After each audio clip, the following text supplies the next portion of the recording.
It's the last days of work in the Strasbourg Parliament before the European elections. A record number of over 1,100 journalists from around the world have been given access.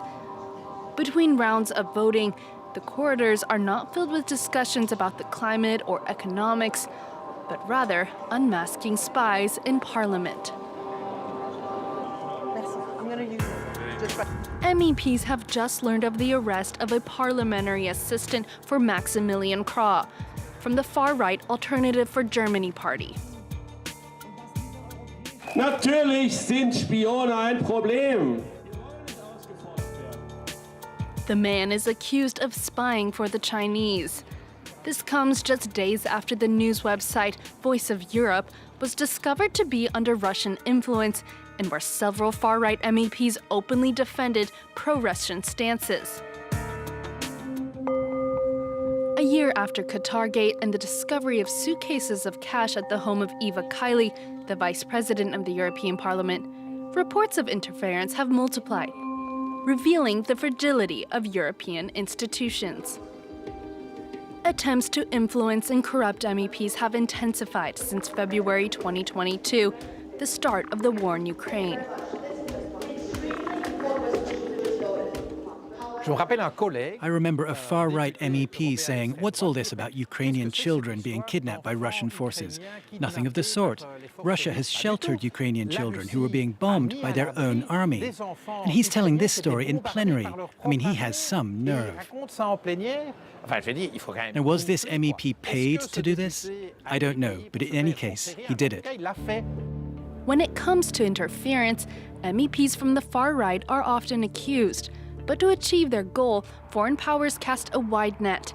Any parliamentary group could be a target. The reality is that this European Parliament today is under the control of foreign interference, under the control of lobbies, because you have a quarter of MEPs, which is a lot, who receive side payments from foreign powers, companies and lobbies. I've been approached on numerous occasions. The Russian embassy sent me a bottle of champagne, which I was the only one to denounce. The growing number of cases has cast a shadow over MEPs on the campaign trail. They're calling for an investigation and the names of members suspected of acting on behalf of foreign powers. As president of the Renew Group, I was the first to react to the latest announcements about entryism, Russian spying with Voice of Europe. And yes, I clearly asked for names and facts to know exactly what happened and immediate sanctions as soon as we have this information. In the meantime, televised debates are an opportunity to point the finger at candidates. Notre position aujourd'hui, c'est d'éviter l'escalade. C'est d'éviter l'escalade. Vous avez aidé Poutine sur le terrain. Monsieur Mariani, vous l'avez aidé à surveiller des élections fantoches. C'est parce que Monsieur Poutine n'était pas disponible ce soir. De les valider. Vous avez pris de l'argent de Monsieur Poutine, Monsieur Mariani? Expliquez-nous. Faites attention si vous faites des accusations. C'est une accusation ou c'est une question? Je vous pose une question, Monsieur Mariani. Alors vous connaissez la réponse. Voilà. Thierry Mariani makes no secret of his close ties to Vladimir Putin. His trips to annex Crimea have not gone unnoticed. His pro-Russian stance almost cost him his place on the list of the French far-right candidate, Jordan Bardella. He calls it a witch hunt. You know that every time there are votes around Russia, there are usually more than 600 votes in favor of sanctions and barely 100 to abstain or vote against. Frankly, if there is Russian interference, the Russians are bad. They really need to change tactics. The alibi of Mrs. van der Leyen's incompetence, her failures and her lack of ability is interference. We were even told that the bed bugs came from the Russians. I hope the mosquitoes aren't the fault of the Chinese. Far from Mariani's sarcastic tone, EU institutions take the matter of outside propaganda very seriously. In 2020, the Parliament set up a special commission to investigate and put an end to interference. Its chairman, Raphael Glucksmann, is currently campaigning for re-election.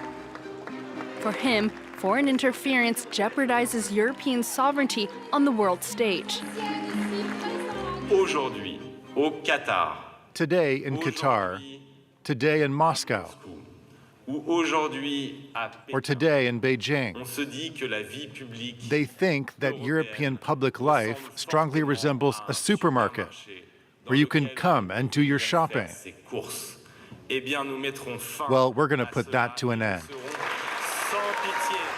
According to the digital interference watchdog Viginum, the leading candidate for the French Socialist Party is currently the target of an online disinformation campaign organized by Beijing.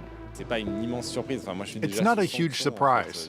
I'm already under sanctions. I'm not allowed to go to China. Neither me nor my family, not even to meet Chinese officials. So I'm already the target of these regimes, and for me, it's like a badge of honor. Digital interference is once again plaguing the European debate with dreaded consequences, giving more reasons for voters to abstain.